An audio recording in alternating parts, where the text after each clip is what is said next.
Thank you very much, Madam Deputy Speaker. And may I begin by again welcoming this bill. It will deliver so much for my constituents in relation to protecting people from crime and enabling tough action on antisocial behaviour, including areas which have for too long been labelled low level and ignored, like the illegal and off-road bikes, which my constituents so often raise with me. And it will introduce mandatory reporting for child sexual abuse, one of the key recommendations from the independent inquiry into child sexual abuse, which I'll abbreviate as ICSA for the remainder of this speech. That is a long overdue measure and one long called for by our Labour Home Secretary and the Prime Minister personally. However, I remain concerned that the government is not going far enough on the issue of mandatory reporting, and that is why I have laid 3 amendments to the bill on that subject, numbers 10, 11 and 22, which my speech today will focus on. These are not intended to change government policy, quite the opposite. These amendments are intended to deliver the government's stated policy, to implement the ICSA recommendations relevant to the Home Office in full. The Home Secretary stated in January that this was the government's intention.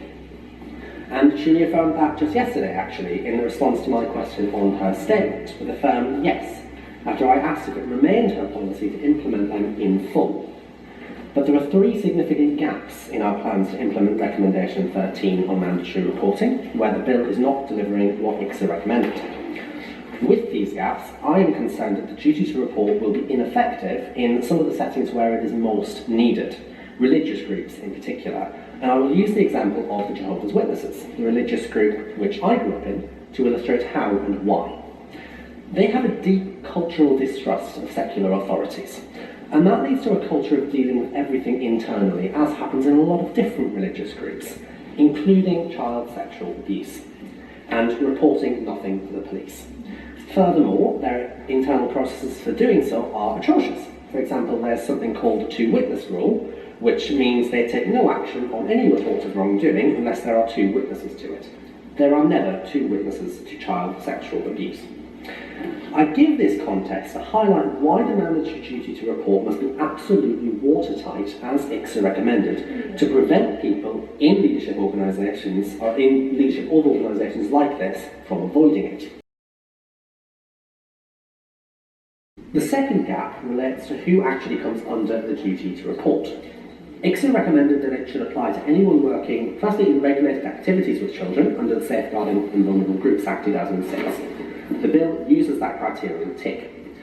But ICSA then also recommends that it should apply to anyone in a position of trust over a child as defined by the Sexual Offences Act 2003. And that's what the bill does not include. My Amendment 22 would make it so. At the moment, the bill instead creates a list of relevant activities in Part 2 of Schedule 8, which replicates about 90% of what is in the Sexual Offences Act. But that missing 10% is critical. It includes sports coaches and teachers, for a start, which our schedule does not. And to go back to my example, the Sexual Offences Act includes a very effective definition of religious leaders in Section 22A. We have put a definition of religious leaders into our schedule in this bill, but it requires them to have, and I quote, regular unsupervised contact with children to be subject to the duty. That will allow virtually any religious leader, be they paid clergy or a volunteer elder, like in the Jehovah's Witnesses, to escape the duty, as very few have regular unsupervised contact with children, despite being in a very significant position of power and influence. And I personally happen to know at least one person who actually was sexually abused as a child in that organisation.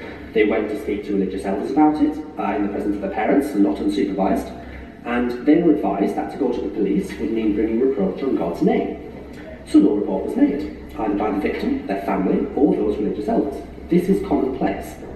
And under the bill as currently drafted, there's no sanction for that. The elders aren't mandated reporters, and even if they were, the proposed offence under Clause 73 around stopping someone else from making a report, which I very much welcome for the record, only applies to other mandated reporters. So if someone pressures a victim, or their parents, for example, not to make a report, that won't be illegal. Consider a broader offence of concealing child sexual abuse, which I urge the government to give serious consideration to, and I may give some more detail on that later if there's time. I will give way. Thomas. I thank the honourable member for giving way. He's making very important points about, particularly about the Jehovah's Witness cult.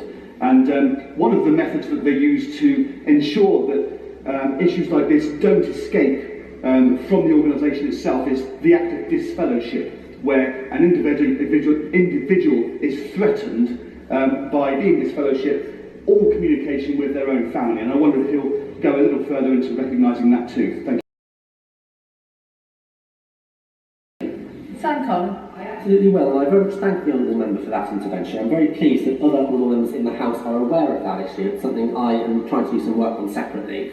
I think it's not, it is certainly relevant to what I'm discussing here. Just to give the House a little more context on that, what that essentially means is if that organisation decides that someone has committed a serious sin, it can essentially tell all of their family and friends to cut them off permanently.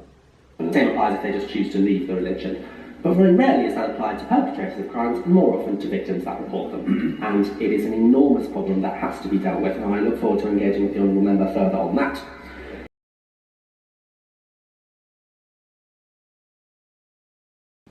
So, the Australian Royal Commission, which investigated this organisation's handling of abuse cases, as I highlighted at second reading, found that allegations have been documented by religious elders against 1,006 individuals in Australia alone, and not a single one was reported to police.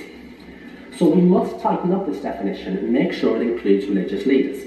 The government could do that by amending our definition in item 17 of part 2 of schedule 4, and also adding a further item to the list in relation to sports professionals to deal with that point as well. But the much neater and stronger legislative solution would be to just do what ICSA said and refer to the Sexual Offences Act 2003 and the definition therein. And as I said, my Amendment 22 proposes to do this. Si te está gustando lo que estamos comentando, regálame un me gusta. Gracias.